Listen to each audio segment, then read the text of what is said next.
अस्य श्रीदक्षिणामूर्त्याष्टोत्तरशतनामस्तोत्रमहामन्त्रस्य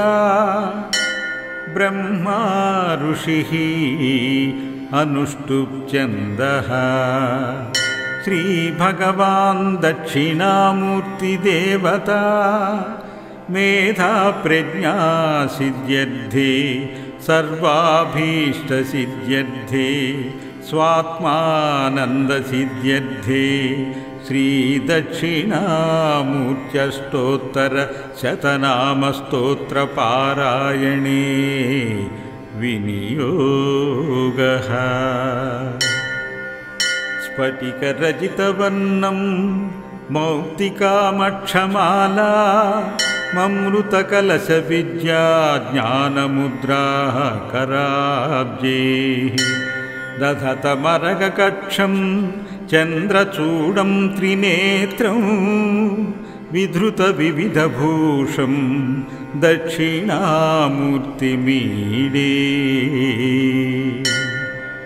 देवदेवो महादेवो देवानामादिदेशिकः दक्षिणामूर्तिरीशानो दयापूरितदृङ्मुखः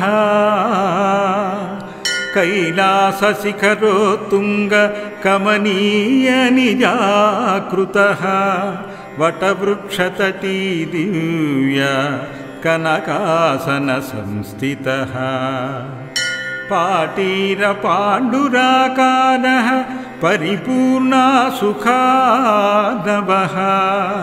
जटाकोटीरघटितसुधाकरसुधाप्लुतः पश्यल्ललाटसुभगः सुन्दर भ्रूविलासवान् कटाक्षसरणीयुक्त करुणापूर्णलोचनः कर्णालोलोत्तटीद्वर्ण कुण्डलोज्ज्वलगण्डभूः तिलप्रसूनसङ्काश नासिकापुटभासुरः मन्दस्मितस्फुरन्मञ्जुमहानीयमुखाम्बुजः कुन्दकुट्मलसंस्पर्धी दन्तपङ्क्तिविराजितः सिन्दूरारुणसुस्निग्ध कोमलाधरपल्लवः शङ्काटोपदलदिव्यगणवैभवमञ्जुलः करकन्दलितज्ञानमुद्रा रुद्राक्षमालिकः अन्यहस्ततलन्यस्त वीणापुस्तकभासुरः विशालरुचिरस्कन्दो वल्लीवल्लभोदरः बृहत्कटीनितम्बाढ्यः पीवरोरुद्वयान्वितः जङ्घाविजिततूणीरः कुम्भगुल्फयुगोज्ज्वलः मृदुपाटलपादाब्ज चन्द्राभनकधीदितिः अपसंज्ञोरुविन्यस्त सव्यपादसरोरुहः घोरापस्मारविक्षेप्ता सर्वाभरणभूषितः दिव्यचन्दनलिप्ताङ्गा चारुहासपरिष्कृतः कर्पूरधवलाकारः कन्दर्पशतसुन्दरः काचायनी प्रेमनिधिः करुणारसवारिधिः कामितार्थप्रदः श्रीमान् कमलावल्लभप्रियः कटाक्षितात्मविज्ञान कैवल्यानन्दकन्दलः समन्दहासमौळीन्दु चिन्नाज्ञानतमस्ततिः संसारानलसन्तप्त जनतामृतसागरः गम्भीरहृदयाम्भोजो नभोमणिनिभाकृतिः वशीकृतजगज्जाल स्थापसाराध्य सत्तमः कैवल्यानन्दसन्मात्रः शुद्धबोधैकविग्रहः तापत्रयतमो भानुः पापरण्यदवानलः संसारसागरोद्धर्ता हंसाग्र्योपास्य विग्रहः भूतिभूषितसर्वाङ्गो भूताधिपतिरीश्वरः ललाटहुतभुग्दग्ध मनोभवशुभाकृतिः कुक्षौद्रुतुजगज्जाल स्तुषारकरशीतलः अस्तङ्गतनमस्तेहो निष्कलानन्दबन्धुरः ईशोदात्तगुणाधार उदारतरवैभवः अव्याजकरुणामूर्ति अज्ञानदान्तभानुमान् भक्तमानसहंसेर्जो भवामयभिविष्टमः योगीन्द्रवन्द्यपादाब्जो योगपट्टलसत्कटिः शुद्धस्फटिकसङ्काशो बद्धपन्नगभूषणः नानामुनिसमाकीर्णो नासाग्रन्यस्तलोचनः वेदमूर्त्यैकसंवेद्यो नादध्यानपरायणः धरातलेन्दुरानन्द रससन्दोहसागरः पराकृतदैवतौगः परापरदृगुद्भुतः व्रात्योद्धर्ता परं ज्योतिः पुराणः परमेश्वरः प्रपञ्चोपशमः प्राज्ञः पुण्यकीर्तिपुरातन सर्वाधिष्ठानसन्मात्रः स्वात्मबन्धहरो हरः सर्वप्रेमनिजावासः सर्वानुग्रहदः शिवः सर्वेन्द्रियगुणाभासा सर्वभूतगुहाशयः सच्चिदानन्दपूर्णात्मा स्वे महिम्नि प्रतिष्ठितः भक्तकल्पद्रुमः साक्षी सर्वज्ञः सर्वकामदः ब्रह्मविद्वरयोगीन्द्र बृन्दवल्यपदाम्बुजः श्रीमेधा दक्षिणामूर्तिः हृदि मे वसतात् सदा स्तोत्रमेतन्माह पुण्यं दक्षिणास्यस्य सद्गुरोः अष्टोत्तरशतख्याभिगुम्फितं सर्वसिद्धिदं भक्त्या पठति यो नित्यं समाहितमना स्वयं विद्यां श्रियां प्रजाकीर्तिं दीर्घमायुररोगताम् अंकुटितां महामेधां भुक्तिमुक्तिं समश्नुते श्रीमतो दक्षिणान्यस्य कृपाभाजनतां व्रजेत्।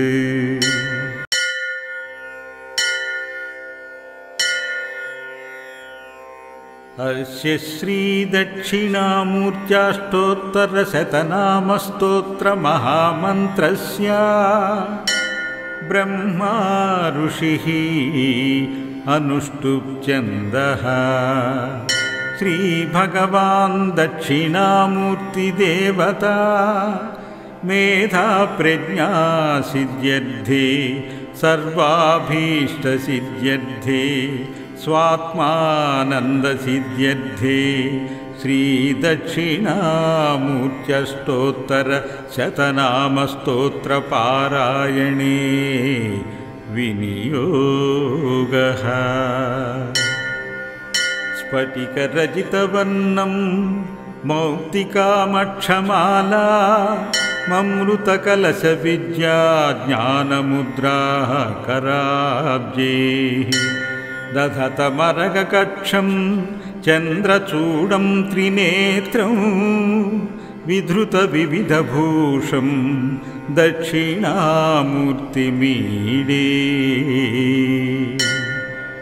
देवदेवो महादेवो देवानामादिदेशिकः दक्षिणामूर्तिरीशानो दयापूरितदृङ्मुखः कैलासशिखरोत्तुङ्गकमनीयनिजाकृतः वटवृक्षतटी दिव्या कनकासनसंस्थितः पाटीरपाण्डुराकारः परिपूर्णासुखानवः जटाकोटीरघटितसुधाकरसुधाप्लुतः पश्यल्ललाटसुभगः सुन्दर भ्रूविलासवान् कटाक्षसरणीयुक्त करुणापूर्णलोचनः कर्णालोलोत्तटीद्वर्ण कुण्डलोज्ज्वलगण्डभूः तिलप्रसूनसङ्काश नासिकापुटभासुरः मन्दस्मितस्फुरन्मञ्जुमहानीयमुखाम्बुजः कुन्दकुट्मलसंस्पर्धी दन्तपङ्क्तिविराजितः सिन्दूरारुणसुस्निग्ध कोमलाधरपल्लवः शङ्काटोपदलदिव्यगळवैभवमञ्जुलः करकन्दलितज्ञानमुद्रा रुद्राक्षमालिकः अन्यहस्ततलन्यस्त वीणापुस्तकभासुरः विशालरुचिरस्कन्दो वल्लीवल्लभोदरः बृहत्कटीनितम्बाढ्यः पीवरोरुद्वयान्वितः जङ्घाविजिततूणीरः कुम्भगुल्फयुगोज्ज्वलः मृदुपाटलपादाब्जा चन्द्राभनकधीदितिः अपसन्योरुविन्यस्त सव्यपादसरोरुहः घोरापस्मारविक्षेप्ता सर्वाभरणभूषितः दिव्यचन्दनलिप्ताङ्गा चारुहासपरिष्कृतः कर्पूरधवलाकारः कन्दर्पशतसुन्दरः काचायनी प्रेमनिधिः करुणारसवारिधिः कामितार्थप्रदः श्रीमान् कमलावल्लभप्रियः कटाक्षितात्मविज्ञान कैवल्यानन्दकन्दलः समन्दहासमौळीन्दु चिन्नाज्ञानतमस्ततिः संसारानलसन्तप्त जनतामृतसागरः गम्भीरहृदयाम्भोजो नभोमणिनिभाकृतिः वशीकृतजगज्जाल स्थापसाराध्यसत्तमः कैवल्यानन्दसन्मात्रः शुद्धबोधैकविग्रहः तापत्रयतमो भानुः पापरण्यदवानलः संसारसागरोद्धर्ता हंसाग्र्योपास्य विग्रहः भूतिभूषितसर्वाङ्गो भूताधिपतिरीश्वरः ललाटहुतभुग्दग्ध मनोभवशुभाकृतिः कुक्षौद्रुतुजगज्जाल स्तुषारकरशीतलः अस्तङ्गतनमस्तेहो निष्कलानन्दबन्धुरः ईशोदात्तगुणाधार उदारतरवैभवः अव्याजकरुणामूर्ति अज्ञानदान्तभानुमान् भक्तमानसहंसेर्जो भवामयभिविष्टमः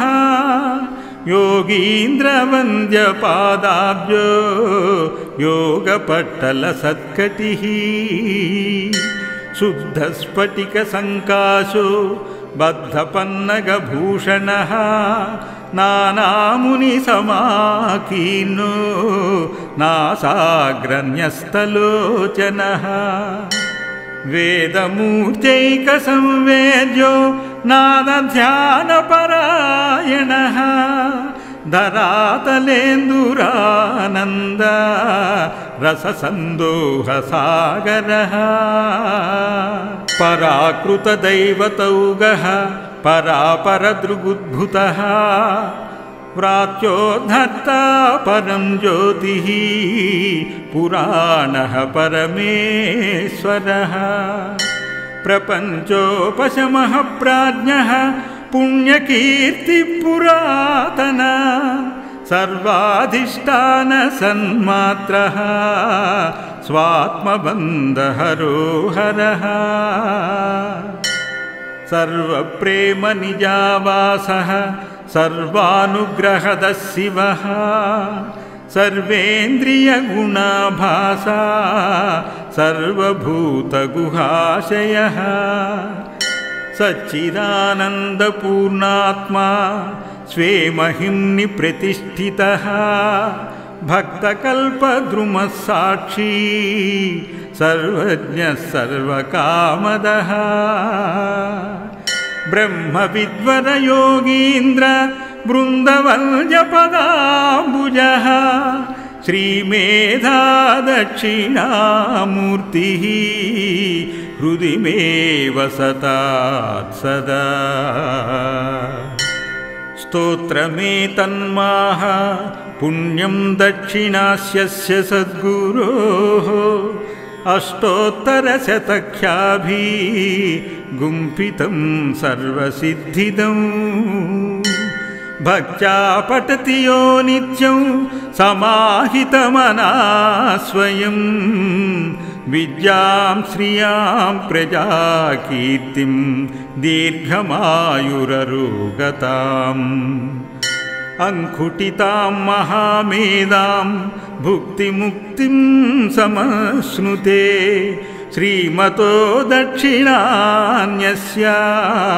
कृपाभाजनतां व्रजेत् इति श्रीमेधा दक्षिणामूर्त्यष्टोत्तरशतनामस्तोत्रं सम्पूर्णम्।